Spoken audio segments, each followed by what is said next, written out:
faut être quelqu'un de grand cœur parce que quand tu regardes les massacres dans l'Est du pays, c'est pas facile. S'il vous plaît, Monsieur Kagan, je sais très bien que tu es papa.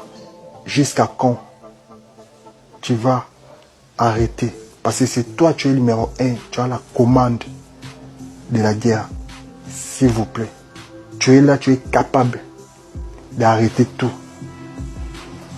Voilà un bon message. Il faut être quelqu'un de grand cœur parce que quand tu regardes les massacres dans l'Est du pays, c'est pas facile. S'il vous plaît, Monsieur Kagan, je sais très bien que tu es papa. Jusqu'à quand tu vas arrêter? Parce que c'est toi, tu es le numéro 1, tu as la commande de la guerre. S'il vous plaît, tu es là, tu es capable d'arrêter tout. Voilà un bon message. Il faut être quelqu'un de grand cœur parce que quand tu regardes les massacres dans l'Est du pays, c'est pas facile. S'il vous plaît, Monsieur Kagan, je sais très bien que tu es papa. Jusqu'à quand tu vas arrêter? Parce que c'est toi, tu es le numéro 1, tu as la commande de la guerre. S'il vous plaît, tu es là, tu es capable d'arrêter tout. Voilà un bon message. De retour la famille quand tu es sarabino biloko kitoko et aka toujours na lombango voilà na bandi ebela bato biso nyonso totu kolanda awa ba propos ya Chancel Mbemba quand na yebisaka bino mosusu na ba dossier mosusu ya kolongola ezalaka te ya kobakisa pe ezalaka te. Chancel Mbemba aye ko s'adresser aye koloba message na ye epai ya Paul Kagame biso nyonso toyebi Paul Kagame aza président ya Rwanda ti bomona bandeko na biso ebele baza kokufa na Est. Paul Kagame aza à la base. Alors pona Chancel Mbemba aye ko adresser penza message epai ya Paul Kagame elobi ata bandeko mosusu keno ayoka kasi ye Paul ango Kagame ayoka babetela ye maboko.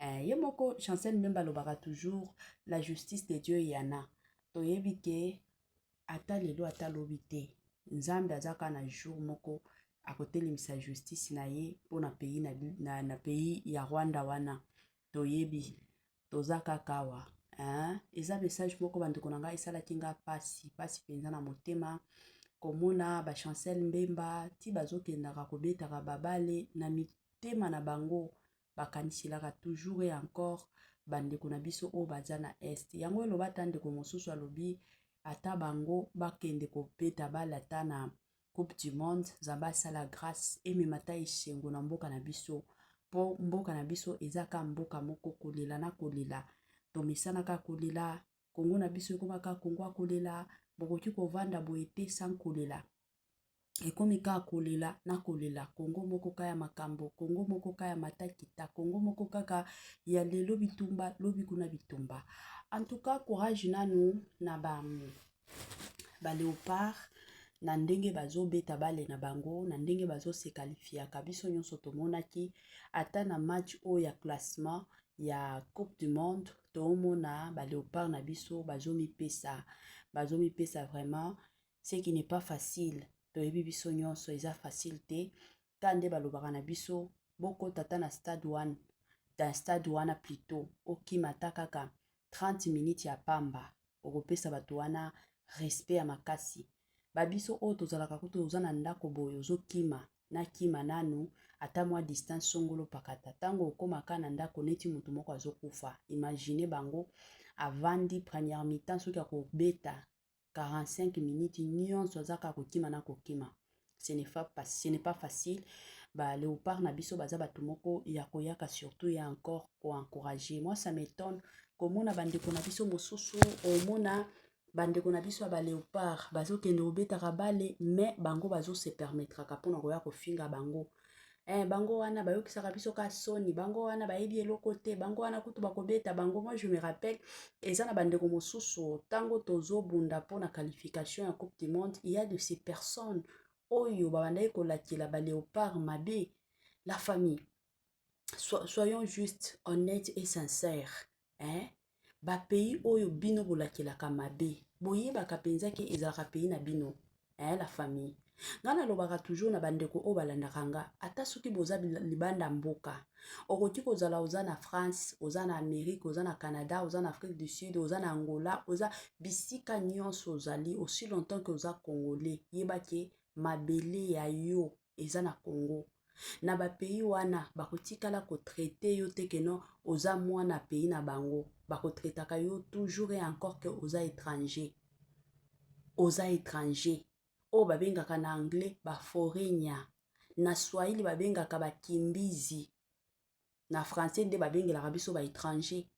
Donc il faut boyebaka ke non na mboka bisika nyonso ozali eza mboka na yo te. Mais eza vraiment important ko soutenir pays na yo. Na ba pays mosusu awa tomonaka tokotana na Afrique du Sud. Soki bafana na bango wana bazobeta bale, il faut voir na batu oyo baza libanda balataka ba varese na bango. En aucun jour oyo ka ba sud-africain bango wana bakomi kolobela ba joueur na bango mabe, en aucun jour bokomona ngo te. Bokolanda ta ba analyse na bango soki bango baza na match. Vous allez comprendre que bazo soutenir ba joueur na bango à 100%. Ba joueur na biso ndenge baza boye bazo kende kobeta bale lelo na Sénégal, la famille.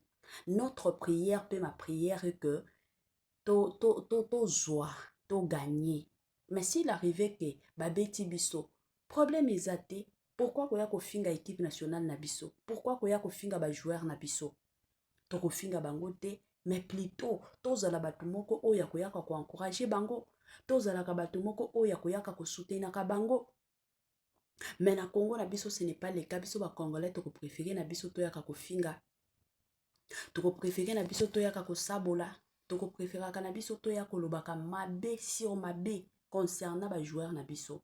Mais la famille tozalaka mosusu na mitema. Ngana yebisaka bino toujours et encore tozalaka na mitema ya makasi ya minene pe po na ba joueur na biso. Soki biso to ko soutenir bango te, bato libanda ba otikala ko soutenir bango te. Kande ba okende ko beta boy. Toza bato moko kande to sala ba émission to sensibiliser ka bato bokende ko soutenir bango à 100%. Bozala wana pona bango, boyembela ka bango bino boza na stade, boyemba ka kande bo sala ka makelele, ça fait toujours du bien. Ke boyaka bovandi omona bato mosusu batata mibimba bazo pelisaka ba caméra na bango pona koya ko lakelaka ba équipe na biso nationale mabe. Ezaka pasi ba makambo mosusu boyokisaka biso soni. Eza na ba dossier mosusu penza to vanda ka biso moko lobi o penza congolais to o penza ndoki pona Congo na biso. Eza makambo pasi pe mawa. Babilo mosusu ezaka toujours babiloko koloba. Eza babiloko o tokoki ko bomba te. Eza babiloko o tokoki ko garder te. Mais soki ya koloba kande na yebisaka bino eza vraiment important to eto lobi. To soutenaka équipe na biso nationale. To soutenaka ba joueur na biso. Kande na yebisaka bino makambo ko soutenir ba musicien. To yebaka ndenge nini na ko soutenaka ba musicien na biso. To soutenaka ba star mboka na biso. Soki biso to ko valoriser bango te, bato libanda bakotikala ko valoriser ka bango te. Nous sommes censés et obligés, nous en tant que Congolais, nous sommes censés obligés ya ko soutenir ka bango. Yango ne ko profiter pe pona opesa conseil na ba parents nyonso o baluzo landaka mama Etoiline Ines TV.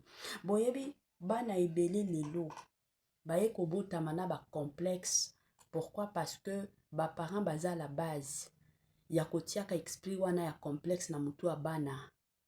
En tant que parent, ndenge toza boye bana o to botaka bazwaka toujours et encore beauté ya biso ba parents.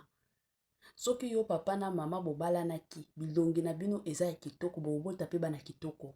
Soki yo papa na mama bobalanaki bilongi na bino eza ya mabe bobota bana mabe, mais bana mabe bazalaka te kande na lobaka. Mutu nyonso azwa elongi ya Nzambe parce que Nzambe ye moko akela biso na image na ye. Alors soki oboti mwana batu nyonso bazo tonga yo libanda ki mwana na aza kitoko te, mwana na aza kitoko te. Yo pe okomi kosala oza na ndako boye kobetaka mwana na yo bakanda kanda moye sur mwana na yo okomi koloba na mwana na yo parce que y a de ses parents o bafingaka bana na bango penza tala elongi mabe boye neti mbwa mama mobimba zo finga mwana. babiloko wana ntango yo ozofingaka mwana ozotiaka nini na moto wa mwana ozotiaka complexe oyo oyebi te yango bomonaka bana mosusu azokola baplace mosusu azobanga ata kotambola. Pourquoi? Parce que yo otikala kotia confidence na kati na ye te. Parents ezalaka toujours devoir na biso kopesaka assurance na mwana na yo soki aza mwana mwasi to ya mobali lakisaka bango yebisaka bango ke baza kitoko koleka bana nyonso ya mokili. Yebisaka bango ke baza bana ya mayele koleka bana nyonso ya mokili. Ata soki omoni mwana na yo azozwaka ba zero na ekole na miso na ye yebisaka ye ke non aza mayele koleka bana nyonso na ekole.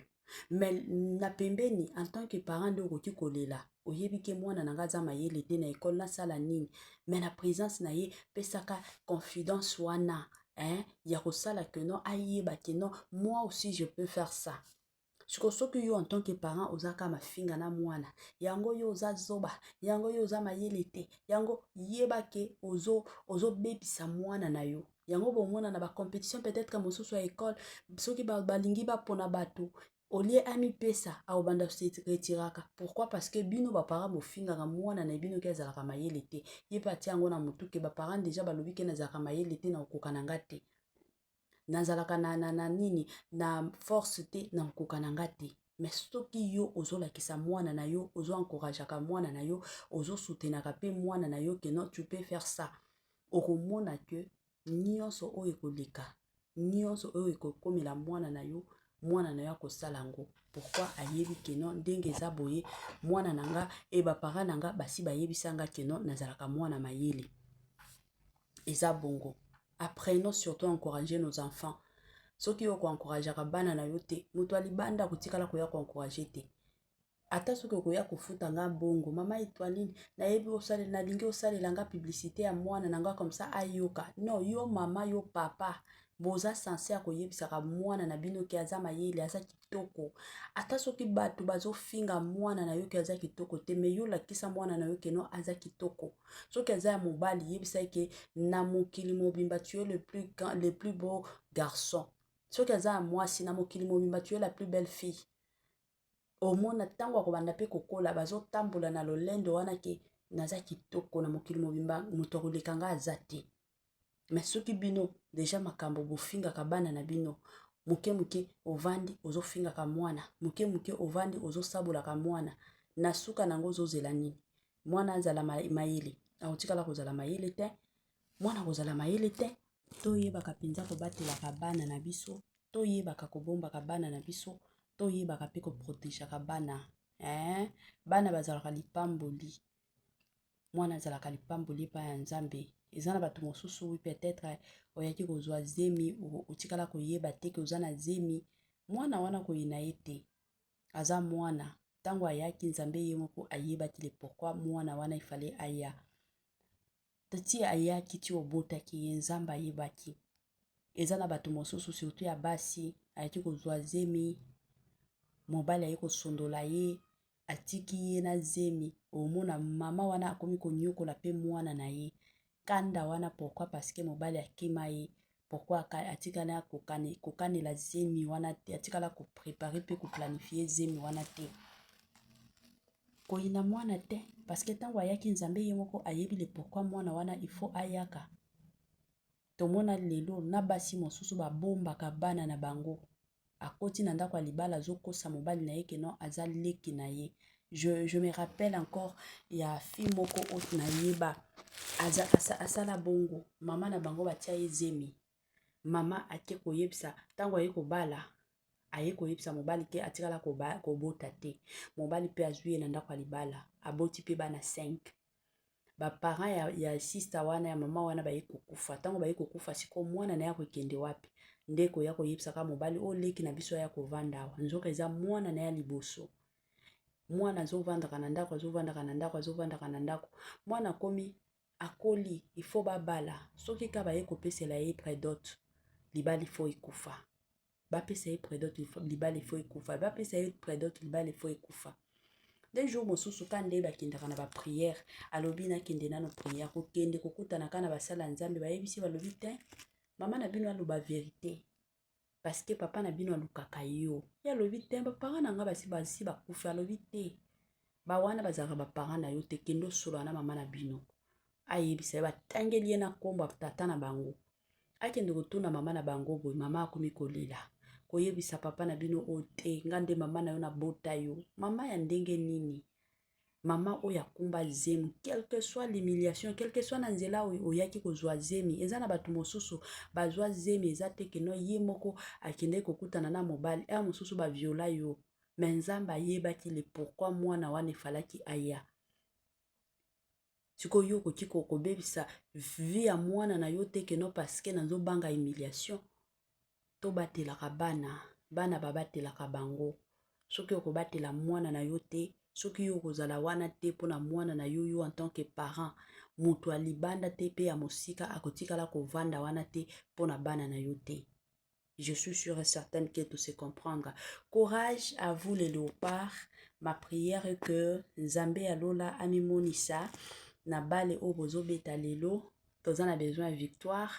Ti bozo kendo beta bale bozongela biso na ba coupe toza na besoin na ba coupe na Congo na biso eya kosekisa biso eya kosala biso malamu.